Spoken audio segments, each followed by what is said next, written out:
ఏనాటిదో ఈ బంధము పరమ ప్రభుని సంకల్పము ఏనాటిదో ఈ బంధము పరమ ప్రభుని సంకల్పము ఇది దేవాది దేవుడిచ్చిన సాటి అయిన సహాయము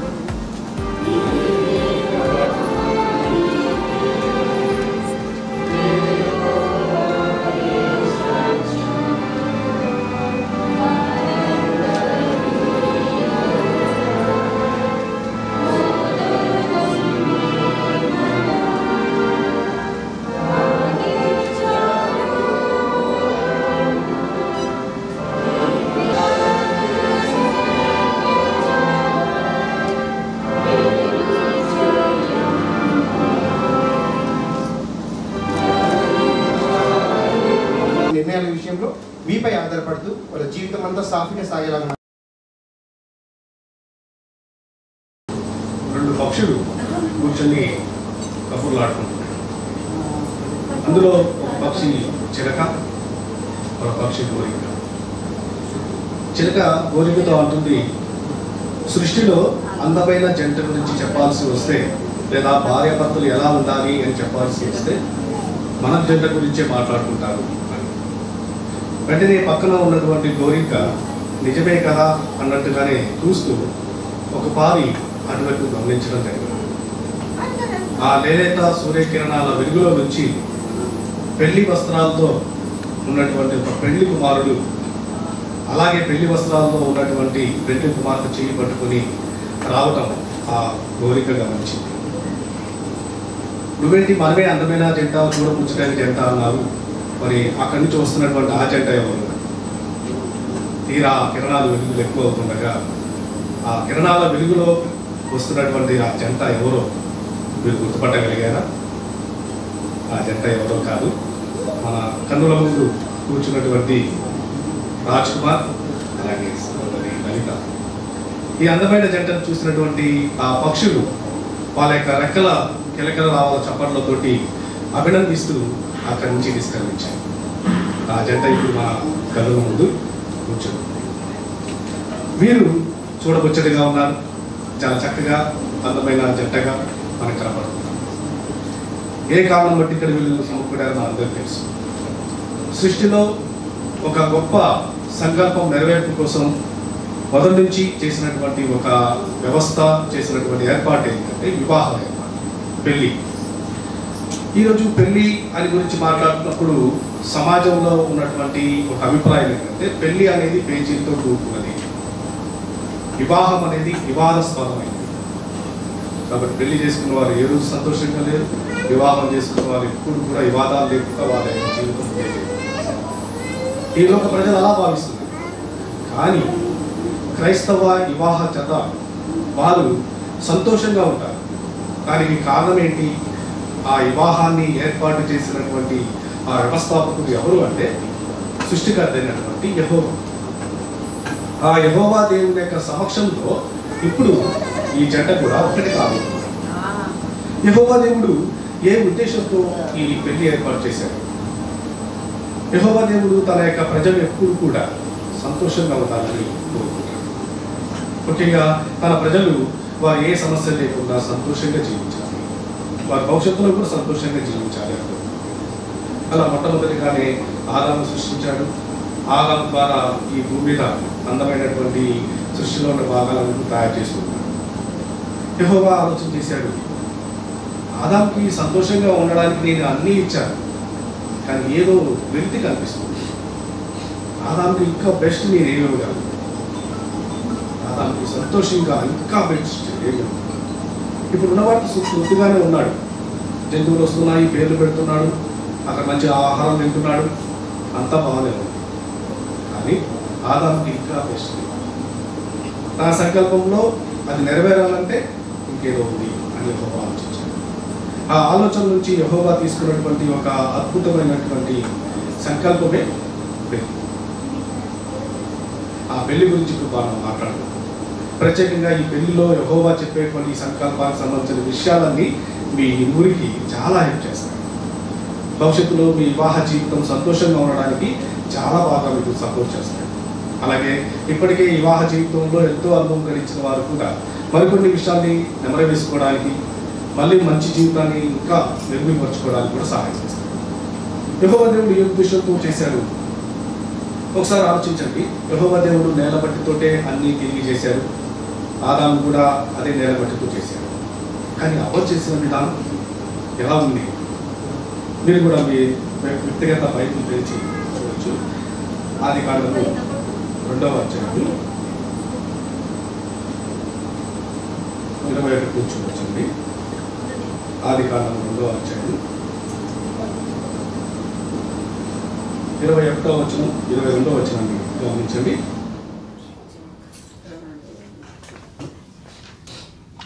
ఎలాంటి సలహాలు ఇస్తాం? ఇలాంటి పరిష్కరించుకున్నప్పుడు మీ ఇద్దరి మధ్య వచ్చినటువంటి ఆ సమస్య వెంటనే సమస్య పోవడానికి అది కారణిస్తుంది. లేదంటే అది చిలికి గాలివానలాగా మారుతుంది. కాబట్టి ఇది ఒక క్రైస్తవ భర్తగా మీరు గుర్తుపెట్టుకుని మీ రాబోయేటువంటి రోజుల్లో మీ భార్య అయినటువంటి లలిత విషయంలో మీరు ఆచరిస్తారని యెహోవా ఆశిస్తారు. ఆ తర్వాత భార్యగా ఉన్నటువంటి సహోదరి లలిత గురించి ఆలోచించారు. ప్రతి భార్య కూడా కోరుకుంటుంది, నా భర్త నాకే సొంతం, ఆయన ప్రేమంతా నాకే కావాలి. ఎందుకంటే ఆయన నన్ను ప్రేమించినంత వరకు ఎవరిని ప్రేమించారు. నిజంగా అది మెచ్చుకోదగినటువంటి విషయం. అటువంటి ప్రేమని మీరు సంపాదించుకోవాలంటే మీ యొక్క బాధ్యత ఏంటో చేసుకోవాలి. దానికి చాలా సంస్థలో మనం బయట చూస్తాము, భార్య అంటే కొంత చురుకన అభిప్రాయం. కుటుంబంలో భార్య అంటే ఆమె ఇంటి పనులు చేసేవారికి, వంట చేయడము, ఇల్లుని శుభ్రం చేసుకోవడము, కుటుంబానికి కావాల్సినవి సమకూర్చడమే భార్య యొక్క ముఖ్యమైన బాధ్యత. అంత మించింది ఏం లేదు. కానీ యెహోవా యేసు అలాగే చూస్తున్నారా? లేదు. యెహోవా దేవుని దృష్టిలో, యేసు దృష్టిలో మీకు చాలా చాలా విలువైన బాధ్యత, స్థానం, చాలా గంభీరమైనటువంటి స్థానం, బాధ్యతలు గౌరవిస్తున్నారు. అందుకోసమే 1 పేతురు 3వ అధ్యాయం 7వ వచనంలో చూస్తే అక్కడ చెప్తున్నారు, సన్మానించండి, మీ భార్యని మీరు సన్మానించండి అని అక్కడ చెప్తున్నారు. అంటే మీకు చాలా చాలా విలువైనటువంటి బాధ్యత. సాధారణంగా భర్త భార్యను పిలుస్తారా, భార్య భర్తలను పిలుస్తారా? ఆ పదాన్ని చూసారా? వింటానికి కూడా చాలా మంది భార్య భర్తలు, భర్త భార్య, ఎక్కడ మనం భార్య భర్త అంటే చూడండి మీకు ఎంతటి ప్రాధాన్యత యెహోవా యేసు ఇస్తున్నారు.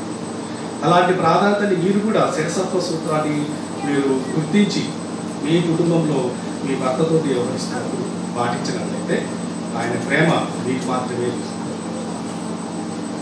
అది ఎలాగ చేయొచ్చు? దీనికి భార్యకు ఇస్తున్నటువంటి ఒక సలహాని మీరు గమనించండి. ఇదే ఎఫ్ఎస్సీ 5వ అధ్యాయం 22 నుంచి 24,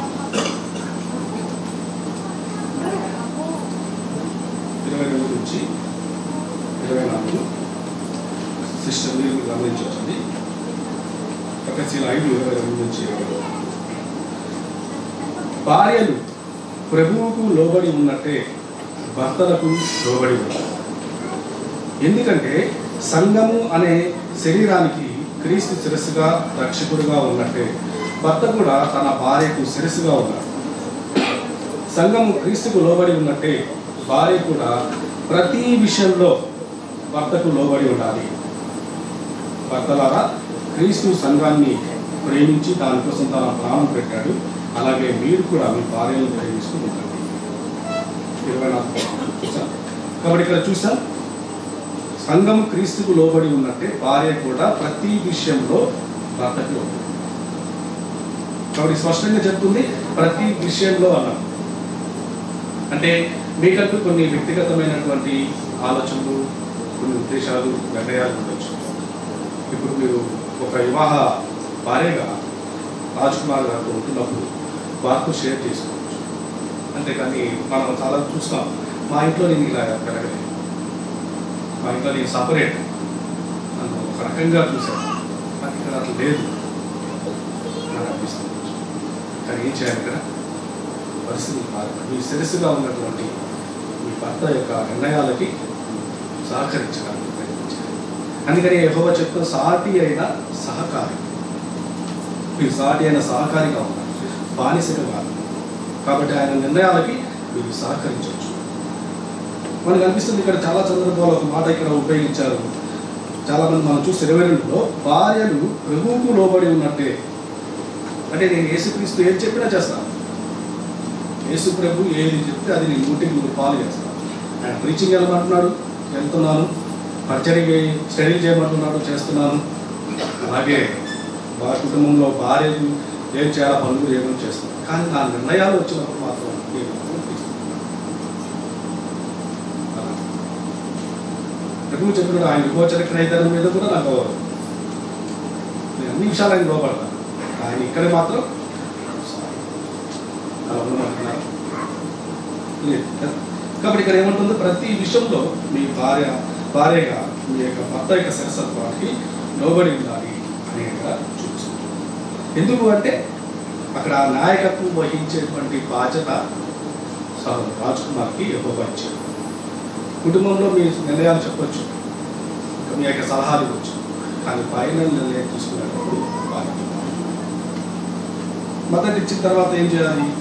ఒకసారి మీరు ఇచ్చినటువంటి సలహాని తీసుకోలేదు, అది దానివల్ల సమస్య వచ్చింది. నేను అప్పుడే చెప్పానా? చెప్తే వింటే కదా, అందుకని వినాలి, అలా మాట్లాడచ్చు. కాబట్టి ఆయనకే అర్థమవుతుంది నా భార్య ఫలానా సందర్భంలో సలహా ఇచ్చింది, దాన్ని తీసుకుంటాను, నెక్స్ట్ స్టెప్ తీసుకుంటాను, ఇది ఎలా అవుతుంది. కాబట్టి ఇక్కడ అదే యెహోవా మీ నుంచి ఆశిస్తున్నాడు. భార్యగా మీరు వారితోటి పోటీతత్వం కాకుండా, పోటీగా ఉండకుండా వారికి సహకారిగా ఉండడానికి ప్రయత్నించారు. వారి నిర్ణయానికి మీరు ఎప్పుడు కూడా ఇవ్వడానికి ప్రయత్నించారు. అలాగే ఏం చేయాలి? భర్తలు వారైనా పొరపాటు చేసినప్పుడు వాళ్ళని కించపరిచేలాగా మాట్లాడారు. ఈరోజు చాలా చోట్ల టీవీలలో కానివ్వండి లేదా సినిమాలలో కానివ్వండి భర్తల గురించి మాట్లాడుతున్నట్టు వ్యంగ్యంగా మాట్లాడుతున్నారు. వినోద కార్యక్రమాలను కూడా వ్యంగ్యంగా చూపిస్తున్నారు, కించపరిచేలాగా చూపిస్తున్నారు. అది ఇంట్లో ఆ ప్రభావం చూపిస్తే అలా ఉండకూడదు కదా. కాబట్టి ఏమవుతుంది? ఇప్పుడు ఏదైనా నిర్ణయం చేయాల్సి వచ్చినప్పుడు భర్త ధైర్యంగా చేయలేదు. ఒకసారి ఉండండి, లోపలికి వస్తాను, లేదండి మా ఆవిడికి ఇష్టం లేదు, నిర్ణయం చేయాల్సిందో. కాబట్టి అట్లాంటిది కాదు, డిమాండింగ్ కాదు. కొంతమంది ఎలా ఉంటారంటే భర్తలు ఎలా ఉంటారంటే చాలా చోట్ల చూస్తున్నాను, ఏం లేదండి మొత్తం ఆమె, అదేం లేదు, నెలకి నేను తీసుకొచ్చి ఆమె ఇచ్చేస్తాను, మొత్తం ఆమె. అలా శిరసత్వం నిర్ణయాన్ని లాకేజ్ చూస్తాను, వాళ్ళ చేతుల్లోకి తీసుకోవచ్చు. భార్య అలా తీసుకుంటున్నారు అంటే అది క్రీస్తు శిరసత్వం లేదు, భర్త శిరసత్వం లేదు. అంటే మీరు ఒక శిరసత్వాన్ని ధిక్కరిస్తే పైన ఉన్నటువంటి 2 శిరసత్వాలను కూడా మీరు ధిక్కరిస్తారు. అలా ఉండకూడదు. అంటే మీ భర్తకి మీరు సాటి అయిన సహకారిగా సహకరించడానికి ఎప్పుడు కూడా ప్రయత్నం చేయాలి. దాంట్లో ఉన్నటువంటి కొన్ని బాధ్యతలు ఏంటి అంటే మీరు రాజకుమారికి సహకరిస్తూనే ఇంటి విషయాల్లో మీరు ఒక శ్రద్ధ తీసుకోవచ్చు. ఇంటి విషయాల్లో కూడా ఎలా శ్రద్ధ తీసుకోవచ్చు?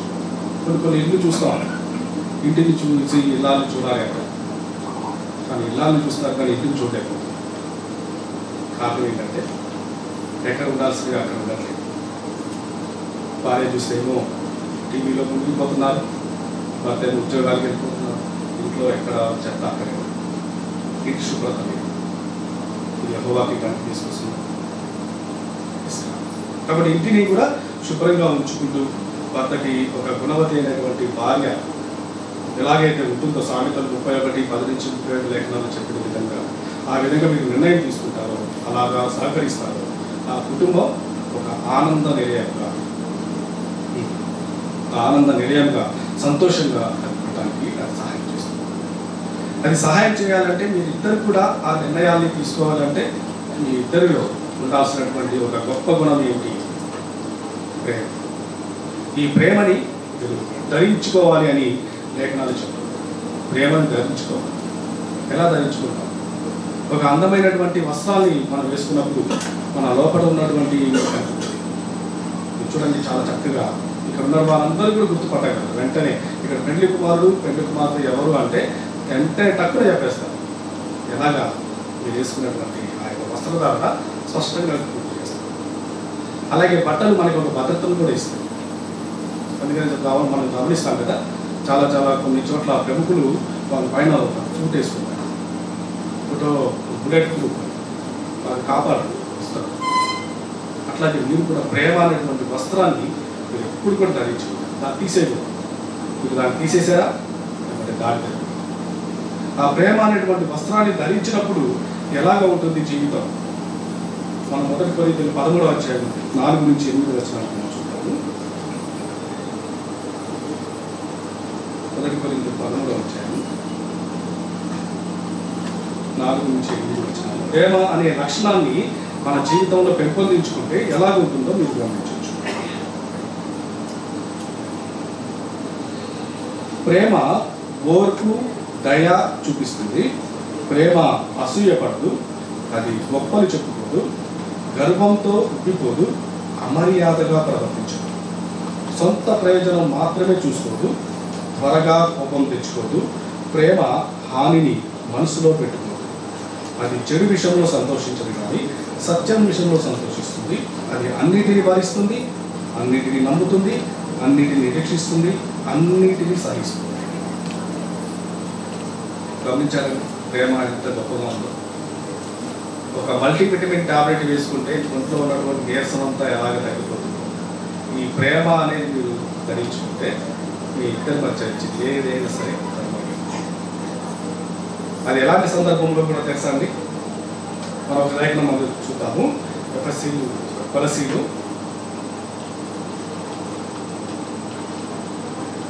3వ అధ్యాయము 12 నుంచి 14. మీరు దేవుని ఎంచుకున్న వ్యక్తులు, పవిత్రులు, ఆయన ప్రేమించేవారు కాబట్టి వాత్సల్యంతో కూడిన కనికరాన్ని, దయను, వినయాన్ని, సౌమ్యతను, ఓర్పును అలవర్చుకున్నారు. ఒకరి విషయంలో ఒకరు సహనం చూపిస్తూ మనస్ఫూర్తిగా ఒకరినొకరు క్షమించుకుంటూ ఉన్నారు. ఇతరుల మీద ఫిర్యాదు చేయడానికి కారణం ఉన్నా సరే అలా క్షమించాలి. యెహోవా మిమ్మల్ని మనస్ఫూర్తిగా క్షమించినట్టే మీరు క్షమించాలి. వీటన్నిటికన్నా ముఖ్యంగా ప్రేమను అలవర్చుకోండి, ఎందుకంటే ప్రేమ ప్రజల్ని పూర్తి స్థాయిలో ఐక్యం చేస్తుంది. కాబట్టి ఈ లేఖనాల్లో గమనించారు కదా, ఆ లేఖనాల్లో చెప్తుంది ఇతరుల మీద ఫిర్యాదు చేయడానికి కారణం ఉన్నా సరే, చిన్న చిన్న లోపాలు ఉన్నాయి, ఆ కారణాలు ఇతరుల మీద ఫిర్యాదు చేసే కారణాలు ఉన్నాయి. అప్పుడు రాజ్ కుమార్ కానీ లేదా సహోదరి లలిత కానీ ఆలోచించుకోవాలి ఏంటంటే, నేను కూడా అప్పుడప్పుడు పొరపాట్లు చేస్తాను కదా, నేను కూడా ఒకసారి ఏదో తప్పిదం చేస్తాను, ఆమె నన్ను క్షమిస్తుంది కదా, నేనెందుకు క్షమించదు అనేటువంటి వైఖరి ఎప్పుడంటే ఈ ప్రేమ అనేటువంటి ఒక లక్షణం మీలో పెట్టుకోవచ్చు. ఇది లేనప్పుడు ఏమవుతుందంటే ఇక ప్రతి దానికి, చిన్న విషయానికి, పెద్దదానికి, తగ్గిన తుమ్మిన తప్పులు కాదు. చిన్న విషయం, కూరలో ఉప్పు లేకపోయినా తప్పే, ఉప్పు వేసిన షూ అక్కడ ఎక్కువైనా తప్పే, అక్కడ పెట్టిన తప్పే. అంటే చిన్న చిన్న విషయాలకే అది దాన్ని మనం ఫిర్యాదులు చేసేదాన్ని అది యెహోవాకి చాలా కమ్ముకునే ఇక్కడ ఏముంటుంది. వీటన్నిటికంటే ముఖ్యంగా ప్రేమను అలవర్చుకున్నప్పుడు ఏమవుతుందంటే మనమే చేస్తాం. ఒక్కొక్కసారి ఏమవుతుందంటే సహోదరులు లేదా స్త్రీల యొక్క కొన్ని రకాల సమస్యలు అనేవి తలెత్తినప్పుడు వారు భావోద్వేగంగా వారు కొంత ఎమోషనల్ అప్పుడు రాజకుమార్ అర్థం చేసుకోవాలి, వారికి సపోర్ట్ చేయాలి. కానీ అటువంటి సమయంలో కూడా వారిని కించపరిచేలాగా మనం మాట్లాడాలి. అలాగే మీ భర్త కూడా ఏదైనా ఉద్యోగం పైన బయటికి తిరిగి వచ్చినప్పుడు వెంటనే ఇంటికి రాగానే ఏమంటే అది లేదు, ఇది లేదు, ఇంట్లో అట్లా అట్లా కాకుండా అసలు ఎలా జరిగింది పని, ఎట్లా ఏదైనా సమస్య వచ్చింది, ఇది ఆలస్యం ఏంటి, ఎట్లా ఏమైనా తిన్నారా, ఇలాంటి ఒక మంచి సంభాషణ అనేది నచ్చదు. లేదా భోజనం చేసేటప్పుడే కొంతమంది గుర్తు వస్తుంది, అది లేదు, ఇది లేదు, ముఖం మింగడం కుదరదు, వినడం అలా. కాబట్టి ఏం చేయాలి, మాట్లాడుకోవడానికి మంచి సమయాన్ని కేటాయించాలి. ఆశ్చర్యకరమైన విషయం ఏంటంటే వివాహం కాకముందు అందరూ కూడా వివాహం చేసుకోబోతున్నారు, కొన్ని నెలలు వివాహం అవుతుందని తెలుస్తుంది. ఈ కోర్ట్షిప్ నడిచే సమయంలో ఎన్నిసార్లు ఫోన్ చేసినా ఎంగేజ్ వస్తుంది. ఏంటి అంటే పెళ్లి కుమారుడు పెళ్లి కుమార్తెతో మాట్లాడుతూ ఉంటారు, ఎవరు చేసినా ఎంగేజ్ వస్తుంది. అంటే చాలా విశాలవంతంగా ఏకతాటిగా మాట్లాడుకుంటుంటారు. కానీ వివాహం అయిన తర్వాత ఫోన్స్ లేవు.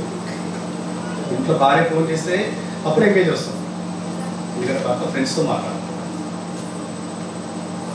భర్త భార్య ఫోన్ చేస్తే కుటుంబ సభ్యులతో మాట్లాడతారు. భర్తకు సభ్యులు అక్కడ ఏమవుతుంది, సంభాషణకి సమయం లేదు. ఒకవేళ సంభాషించుకోవాలనుకుంటే టీవీ కార్యక్రమాలు లేదా వినోద కార్యక్రమాలతో సంభాషణ. అలా కాకుండా మీకోసం అంటూ ఒక సమయాన్ని మీరు మాట్లాడుకోవడానికి మీ జీవితంలో ఒక సమయాన్ని మీరు వెచ్చించినప్పుడు, మీరు కేటాయించుకోగలిగినప్పుడు, మీ సంభాషణలో యెహోవాని మీరు తీసుకొని వచ్చినప్పుడు మీరు చాలా సంతోషం. ఈ ప్రమాణాలన్నిటిని కూడా, అది చిన్న విషయమే కానివ్వండి, పెద్ద విషయమే కానివ్వండి, మీరు యెహోవా ప్రమాణాలని మీ యొక్క రాబోతున్నటువంటి ఈ యొక్క జీవిత ప్రయాణంలో మీరు కాపాడుతున్నప్పుడు మీ జీవితం చాలా సంతోషంగా ఉంటుంది. ఎన్ని ఒడిదుడుకులు రాని, ఎటువైపు నుంచైనా రాని, మూడో పేడ తాడిగా యెహోవాని చేసుకున్నంత కాలం కూడా ఈ వివాహ ప్రమాణాలకి, వివాహ జీవితానికి ఎలాంటి చాలా సంతోషంగా. కాబట్టి యెహోవా ఇచ్చినటువంటి ఈ ప్రమాణాలన్నింటినీ కూడా మీ వివాహ జీవితంలో పాటిస్తూ యెహోవా వివాహాన్ని ఎలాగైతే గౌరవిస్తున్నాడో, ఎలా అయితే ఘనమైన ఎంచుతున్నాడో మీరు కూడా అలాగే ఎంచుతారని నేను ఆశిస్తున్నాను. దీని తర్వాత పెళ్లి ప్రమాణాన్ని నిర్వహించడం కోసం మనం విజయ్ కుమార్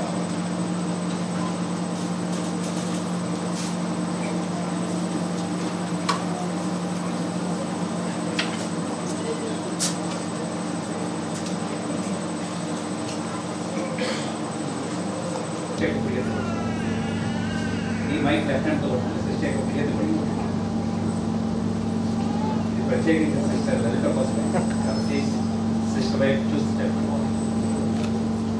రాజకుమార్ అని నేను లలిత అని నిన్ను నా భార్యగా స్వీకరిస్తున్నాను.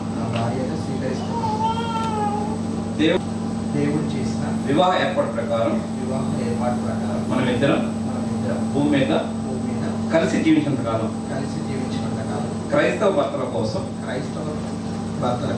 పవిత్ర లేఖనాల్లో దేవుడు నిర్దేశించిన నియమాలకు అనుగుణంగా నిన్ను ప్రేమించి సంరక్షిస్తాను.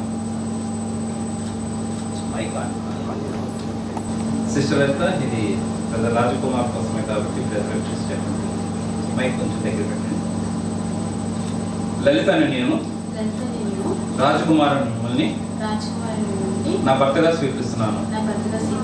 దేవుడు చేసిన వివాహ ఏర్పాటు ప్రకారం మనమిద్దరం భూమి మీద కలిసి జీవించిన కాలం క్రైస్తవ భార్యల కోసం పవిత్ర లేఖనాల్లో దేవుడు నిర్దేశించిన నియమాలకు అనుగుణంగా మిమ్మల్ని ప్రేమించి మద్దతిస్తూ ప్రగాఢంగా గౌరవిస్తాను. అయితే మీ వివాహంలో ప్రవేశించిన దృశ్యమైన వాటిని తీసుకొస్తే ఫస్ట్ రాజకుమార్ ఇవ్వండి.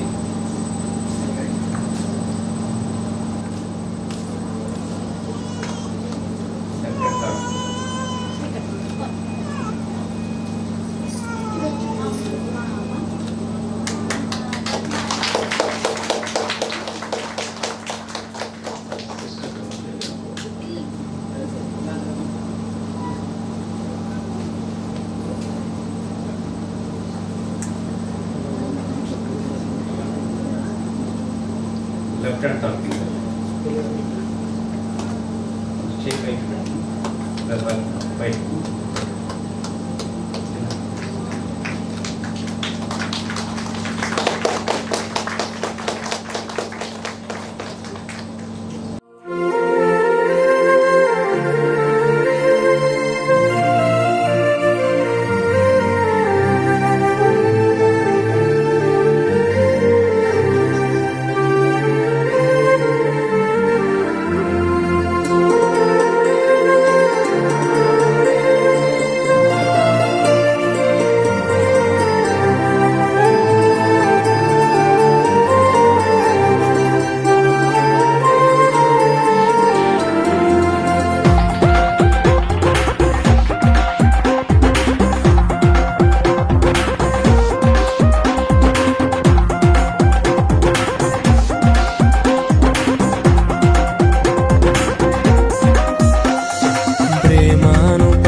సమయమే మురిసే ప్రియమైన హృదయమే ఏర్పరచిన దినమే మన కన్నులకు ఆశ్చర్యమే కళ్యాణమే వైభోగమే పరిణయమే మరి పెళ్లి సంబరమే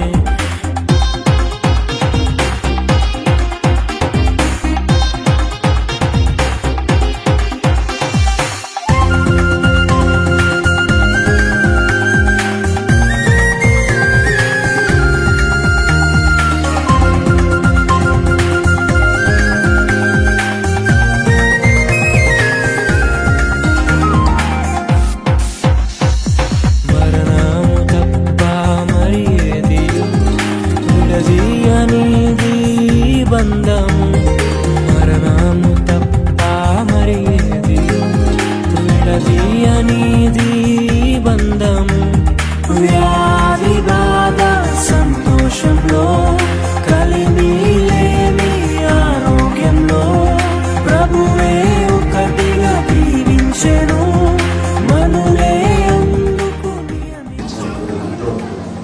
సంతోషంగా వివాహ విషయంలో వివాహాన్ని మీరు చాలా ఘనమైనదిగా ఎంచుతారు తండ్రి. అలాగే మేమందరం కూడా ఆ వివాహాన్ని చాలా ఘనమైనదిగా ఎంచుతున్నాం. ప్రాముఖ్యంగా ఈరోజు మేము ఒక సంతోషమైన సమూహంలో జీవించాం తండ్రి. రెడ్డి బ్రదర్ రెడ్డి ఫ్యామిలీ, ఆ తర్వాత వర్షాల ఫ్యామిలీ, వారి యొక్క కుటుంబాన్ని తండ్రి మీరు సక్సెస్గా ఉండడానికి మీ యొక్క పరిశక్తి వారి మీద దయచేయండి తండ్రి. ఈరోజు ఈ యొక్క వివాహ ప్రసంగంలో కూడా మేము ఎన్నో మంచి విషయాలు నేర్చుకుంటాం తండ్రి. వివాహాన్ని సక్సెస్ కావడానికి మీరు మాకు బైబిల్ యొక్క సూత్రాన్ని నియమాన్ని ఇచ్చారు తండ్రి. ఆ యొక్క నియమాన్ని ప్రతి నిర్ణయించుకునేటప్పుడు వీరిద్దరు లలిత రాజ్ కుమార్ వారిద్దరి నిర్ణయం తండ్రి మీరు ఉన్నట్టుగా మీరు సాయం చేయండి తండ్రి. ఈ వివాహంలో హాజరైన మా కుటుంబ సభ్యుల్ని, మా బంధువులని, వారందరికీ ఎదుగురమైన మీ యొక్క కొత్త శక్తిని దయచేయండి. యెహోవా, ఇంతవరకునైనా ఈ యొక్క వివాహ కార్యక్రమంలో మీరుండి ఈ యొక్క సంతోషంగా ఈ యొక్క కార్యక్రమం జరిపారు. అదేవిధంగా మిగిలిన కార్యక్రమాలు కూడా మీరు మాకు సాయం చేయండి. యెహోవా, మేము అపరాధులు కాబట్టి ఏదైనా చిన్న తప్పులేమో చేసి తండ్రి వాటిని మన్నించమని ఈ యొక్క కార్యక్రమానికి మీద మీ యొక్క ఆశీర్వాదం ఏంటండి. జరిగే కార్యక్రమాలు కూడా మీ యొక్క ఆశీర్వాదం జరుగుతూ ఈ యొక్క చిన్న మనవి మీ యొక్క ప్రియకుమారుడు మా ప్రభువును ఇప్పుడు కొత్త రాజ్యానికి రాజుగా పరిపాలిస్తున్న మా యేసుక్రీస్తు నామమున గారి కొంచెం తండ్రి ఆలకించండి.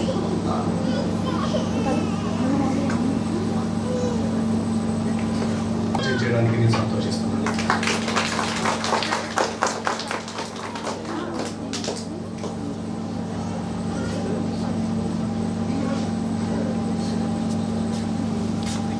ఒక పాటలు పాడే పుస్తకంలో 132వ పాట పాడినాము.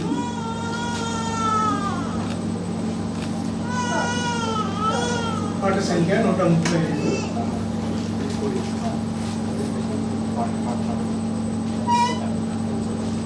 ధనాంశం మనం ఇప్పుడు ఒకరం. అది ఆది కాండము 2వ అధ్యాయం 23-24 పైన ఆధారపడినట్టు పాట ప్రదర్శిస్తాం.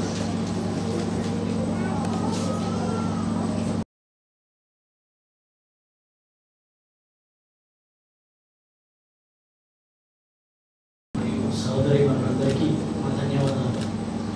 అలాగే మా విన్నపాన్ని అంగీకరించి ఇక్కడికి వచ్చి పెళ్లి ప్రసంగం బ్రదర్ సతీష్ కుమార్ గారికి ప్రత్యేక ధన్యవాదాలు.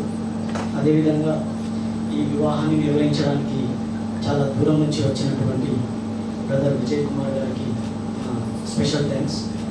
అదేవిధంగా ఈ వివాహానికి మేము మరియు శ్రీ వెంకట్రావు గారు అరేంజ్ చేసినటువంటి పెళ్లి విందును అందరూ స్వీకరించాలని మా విజ్ఞాపన. అదేవిధంగా ఈ కార్యక్రమానికి సక్సెస్ కావడానికి సహకరించిన అందరికీ మరి ప్రత్యేక ధన్యవాదాలు తెలుపుకుంటూ ఇప్పుడు మీరు విందును స్వీకరించాల్సింది. థ్యాంక్ యూ రవి గారు. Thank you. ఇప్పుడు సిస్టర్ లలిత వాళ్ళ డాడీని వెళ్తాం థ్యాంక్స్ చెప్పడానికి. వెంకట్రావు గారిని బ్రదర్.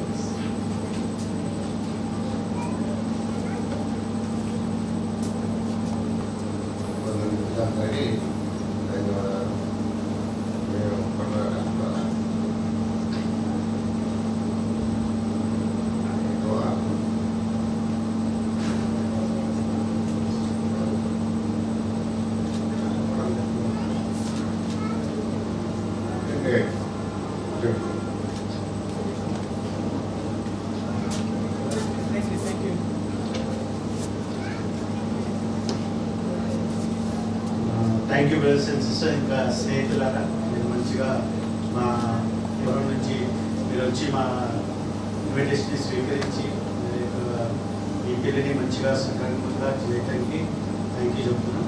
అలాగే ఈ అరేంజ్మెంట్ చేయడానికి చాలామంది బ్రదర్స్ సిస్టర్స్ చాలా కష్టపడ్డారు, వాళ్ళకి కూడా థ్యాంక్ యూ చెప్తున్నాం.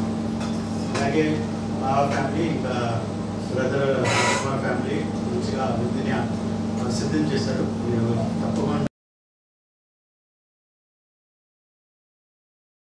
ఒక మూడు ఫ్యామిలీస్ నుంచి గ్రీటింగ్స్ వచ్చాయండి. ముందుగా సహోదరుడు వనపల్లి వాళ్ళ కుటుంబం నుంచి ఈ నూతన దంపతులకు వారి ప్రేమలు శుభాకాంక్షలు తెలియజేశారు.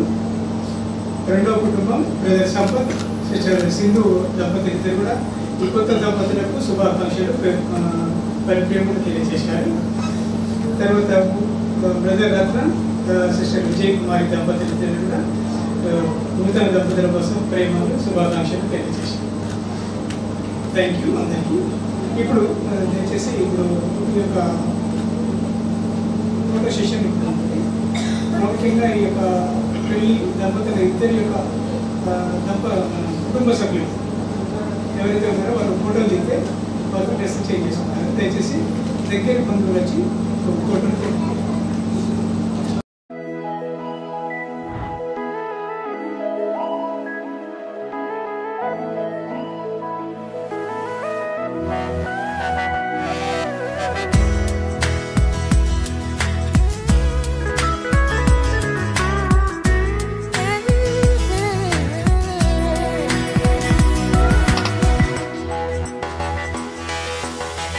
ఎన్నో ఎన్నో ఏళ్ళు ఎన్నో ఎన్నో నెలలు వేచి ఉన్న తరుణం రానే వచ్చింది. ఎన్నో ఎన్నో ఏళ్ళు ఎన్నో ఎన్నో నెలలు వేచి ఉన్న తరుణం రానే వచ్చింది. దేవుని సంకల్పంలో నవవధువరులకు ఈ ఘన పరిణయం జరిగింతురండి. దేవుని సంకల్పంలో నవవధువరులకు ఈ ఘన పరిణయం జరిగింతురండి. ఆనందము సంతోషము రారాజునికి చెల్లింపు. ఆనందము సంతోషము రారాజునికి చెల్లింపు.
కలిపి మమతల్ని పెంచే మహదానంద పరిణయము. ఇరువురిని చూచి సవ్వళ్ళు చేసే కనువిందైన శుభతరుణం. ఏర్పరచినావు వీరిద్దరిని, ఎన్నుకున్నావు ఈ జంటను. దీవించుము దర్శించుము నీ సేవకై కొనసాగించుము దీవించుము దర్శించుము నీ సేవకై కొనసాగించుము ఆనందము సంతోషము రారాజు నీకే చెల్లింపు ఆనందము సంతోషము రారాజు నీకే చెల్లింపు We praise you, we praise you, Lord. We praise you, we praise you, Lord. We praise you, we praise you, Lord. We praise you, we praise you, we praise you, we praise you.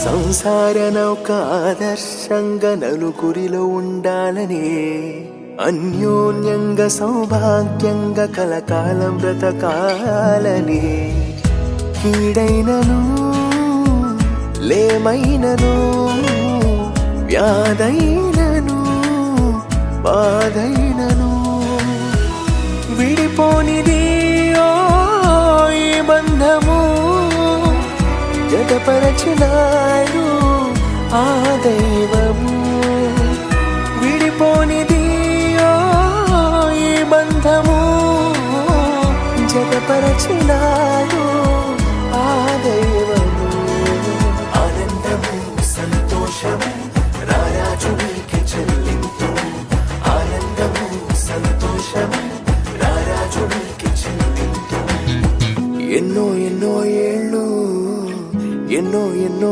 నెలలు వేచి ఉన్న తరుణం రాలే వచ్చింది ఎన్నో ఎన్నో ఏళ్ళు ఎన్నో ఎన్నో నెలలు వేచి ఉన్న తరుణం రాలే వచ్చింది దేవుని సంకల్పంలో నవవధువరులకు ఈ ఘన పరిణయం జరిగింతుము రండి దేవుని సంకల్పంలో నవవధువరులకు ఈ ఘన పరిణయం జరిగింతుము రండి ఆనందము సంతోషము రారాజు నీకే చెల్లింపు ఆనందము సంతోషము రారాజు నీకే చెల్లింపు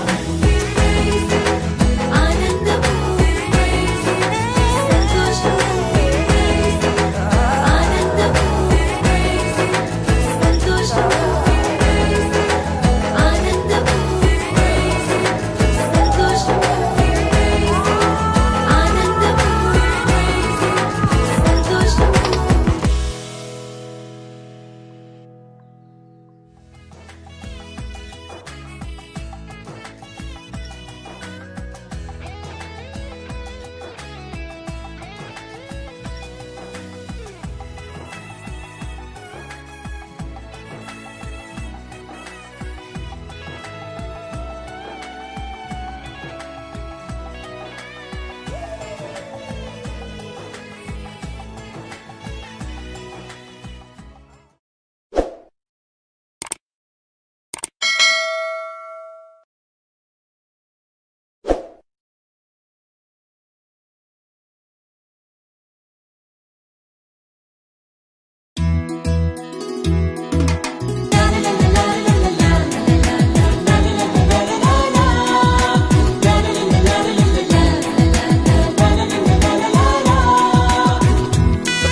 ఘనమైనది వివాహం ఇంటింటా సౌభాగ్యమే వివాహం అన్నింటా ఘనమైనది వివాహం ఇంటింటా సౌభాగ్యమే వివాహం మధురము మణిహారం మూడు ముళ్ళ బంధం మధురము మనోహరం చెరగని సంబంధం పరిశుద్ధ వివాహము ఓ నిష్కళంక ప్రేమ సౌధము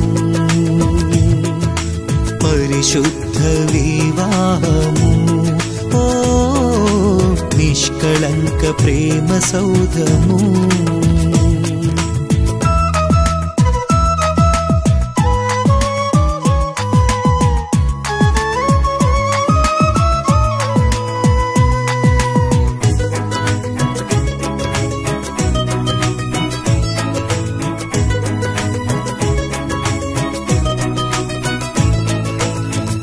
దేవుడే ఆదాము హవ్వలా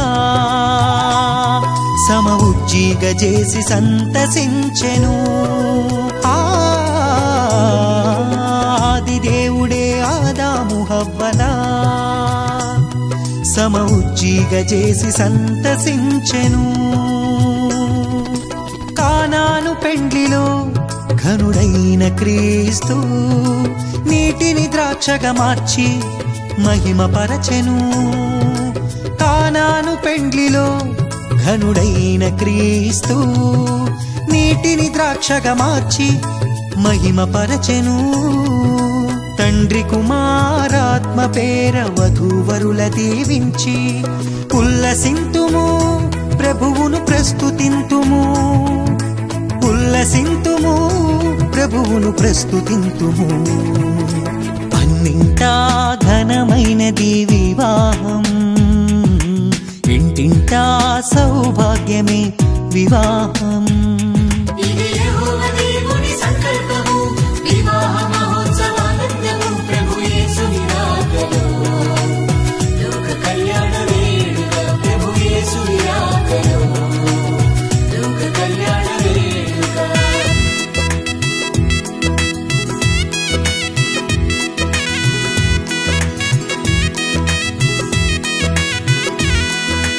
యేసుతో పయనము అలుపెరుగని ఆహ్లాదము ప్రేమతో కాపురమనురాగ మందిరం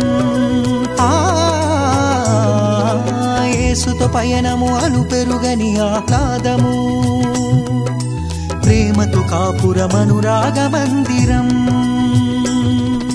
సృష్టిలో సుందరం అపురూప బంధము ఆనంద సంద్రాన ఆశతో బ్రతికించును సృష్టిలో సుందరం అపురూప బంధము ఆనంద సంద్రాన ఆశతో బ్రతికించును యేసులో జీవించుము చింతలే చెంత చేరవు ఆదర్శ దంపతులై హాయిగా జీవించుడి ఆదర్శ దంపతులై హాయిగా జీవించుడి అన్నింటా ఘనమైనది వివాహం ఇంటింటా సౌభాగ్యమే వివాహం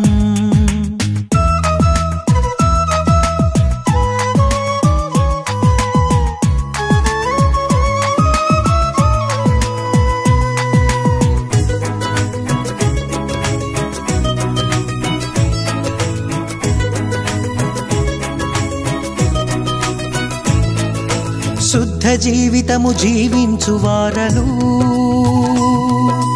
బండపై కట్టబడిన మేడలౌదురు శుద్ధ జీవితము జీవించు వారలు బండపై కట్టబడిన మేడలౌదురు ఫలించు వల్లిగా నీ భార్య ఉండును ఒలీవల మొక్కలై నీ బిడ్డలుందురు ఫలించు వల్లిగా నీ భార్య ఉండును ఒలీవల మొక్కలై నీ బిడ్డలుందురు నోటి నిండా నవ్వుతో తండ్రి తండ్రి ప్రేమ పొందుకో. నీ కష్టార్జితము నీవు అనుభవింతువు, నీ కష్టార్జితము నీవు అనుభవింతువు. అన్నింటా ఘనమైనది వివాహం, ఇంటింటా సౌభాగ్యమే వివాహం. అన్నింటా ఘనమైనది వివాహం, ఇంటింటా సౌభాగ్యమే వివాహం. మధురము మణిహారం మూడు ముళ్ళ బంధం, మధురము మనోహరం చెరగని సంబంధం. పరిశుద్ధ వివాహము ఓ నిష్కళంక ప్రేమ సౌధము. పరిశుద్ధ వివాహము ఓ నిష్కళంక ప్రేమ సౌధము.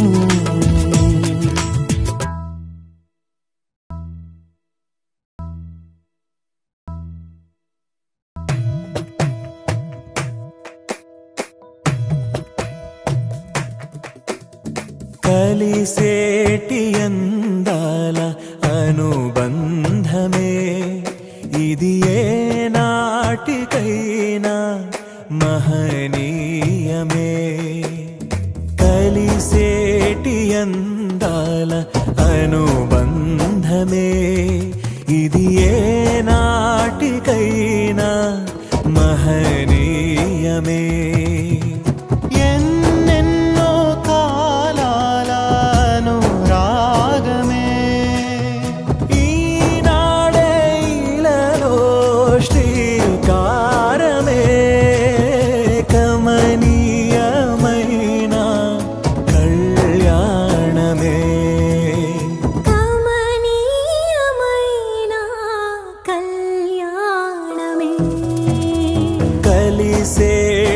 అందాల అనుబంధమే ఇది ఏ నాటికైనా మహనీయమే.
ఇరువురు ఏకమై జీవించాలి, దేవుని ప్రేమలో ఒదిగిపోవాలి.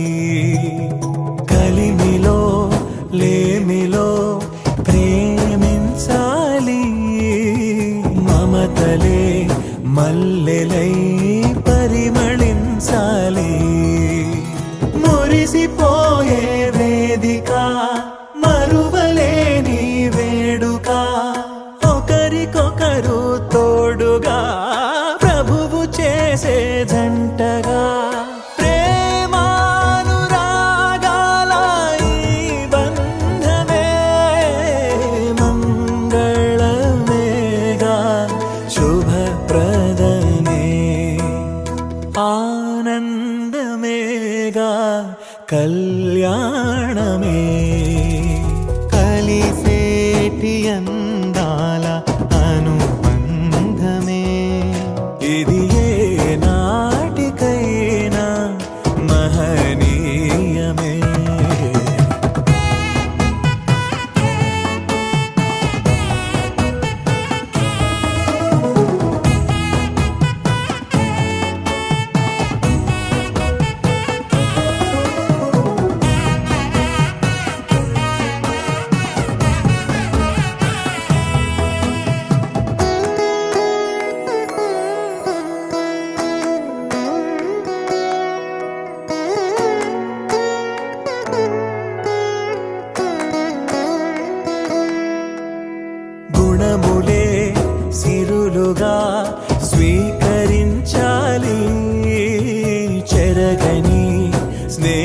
స్థిరమై నిలిచిపోవాలి.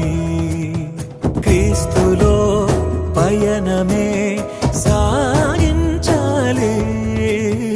వాక్యమే మనసులో పదిలమవ్వాలి.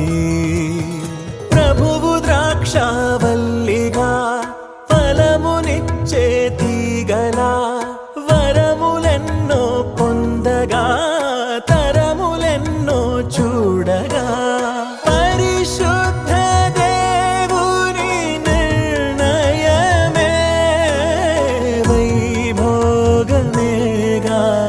శుభకరమే. కమనీయమైన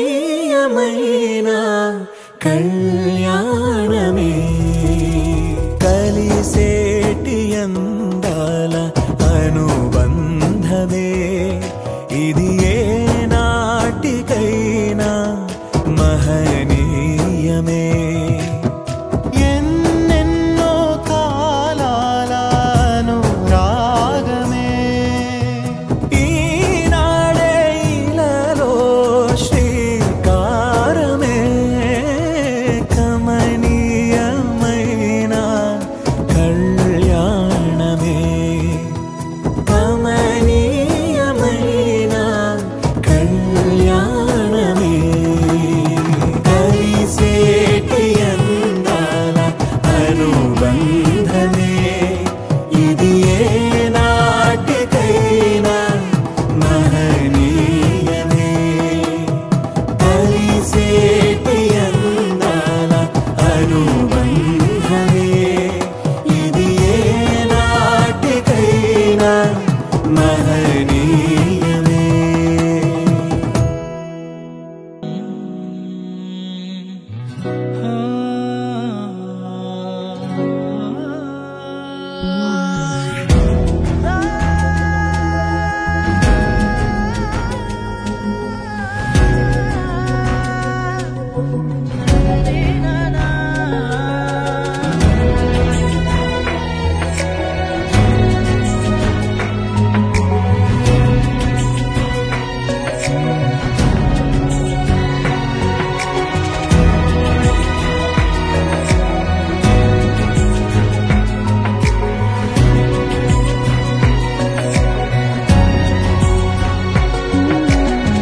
నీ ఆశీర్వాదము పొందిన కుటుంబం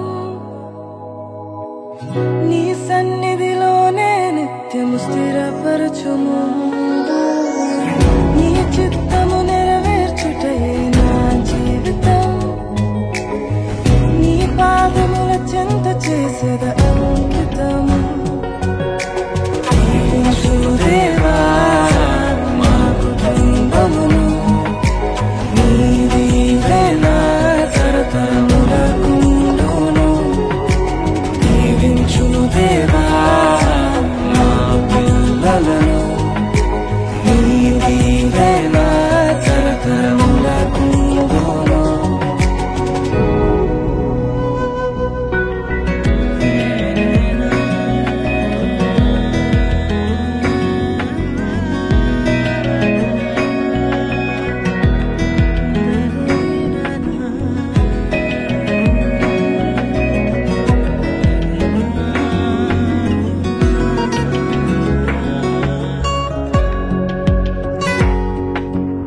ఎన్నికలేని నన్ను హెచ్చించితివి.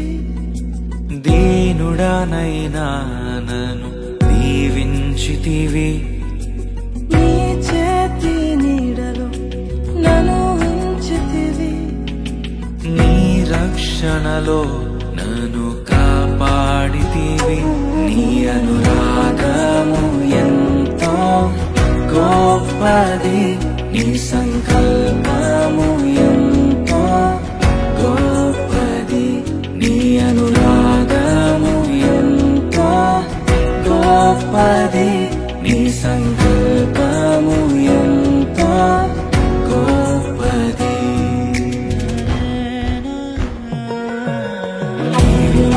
దేవా మా కుటుంబమును నీదివేనా తరతరములకుండును. దీవించు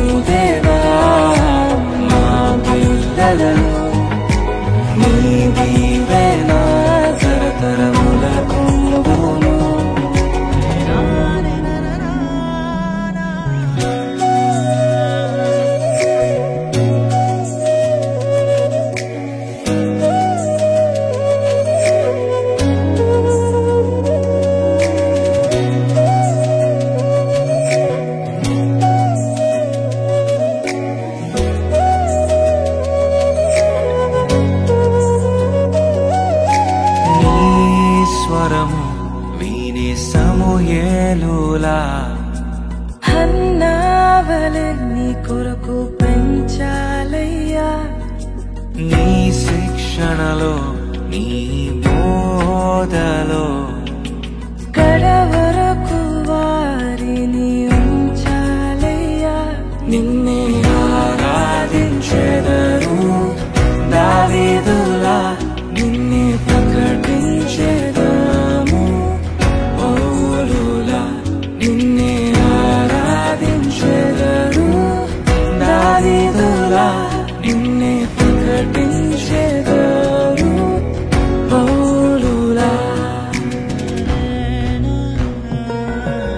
దీవించు దేవా మా కుటుంబమును నీ దీవెన తరతరములకుండును.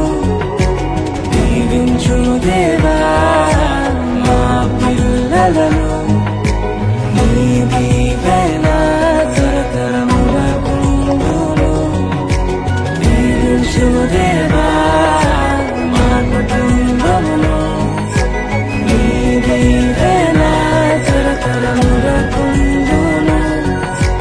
దీవించు దేవా మా బిడ్డలను నీ దీవెన తరతరములకుండును.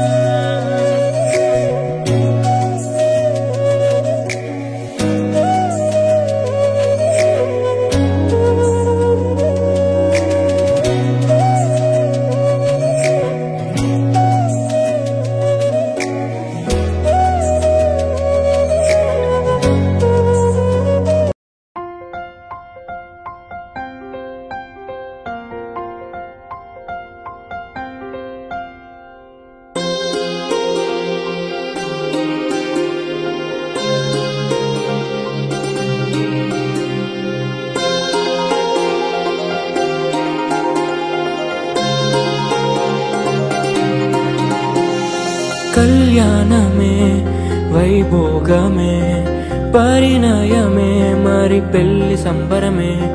కళ్యాణమే వైభోగమే పరిణయమే మరి పెళ్లి సంబరమే. అందాల వరుడు పరిశుద్ధుడు చక్కని వధువు కన్యకు. అందాల వరుడు పరిశుద్ధుడు చక్కని వధువు కన్యకు. జరిగే పరిశుద్ధ వివాహమే పెరిగే నిరంతర సంతోషమే. జరిగే పరిశుద్ధ వివాహమే పెరిగే నిరంతర సంతోషమే.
చూసే హృదయముకు ప్రేమను పంచుకునే తోడుకై ఆశగా చూసే హృదయముకు దేవుని దీవెనలే కురియగా ఆమని కుసుమములే విరియగా ముగిసే నిరీక్షణ సమయమే ముగిసే ప్రియమైన హృదయమే యేసే పరచ తెచ్చిన దీనమే మన కన్నులకు ఆశ్చర్యమే కళ్యాణమే వైభోగమే పరిణయమే మరి పెళ్లి సంబరమే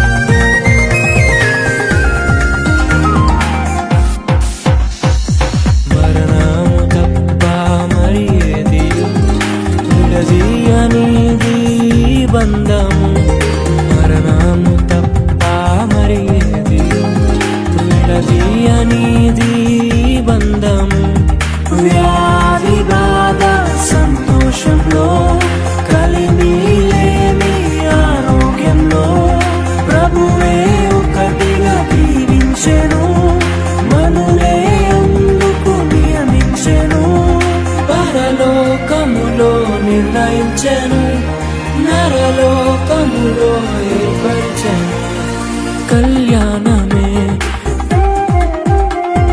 పరిణయమే మరి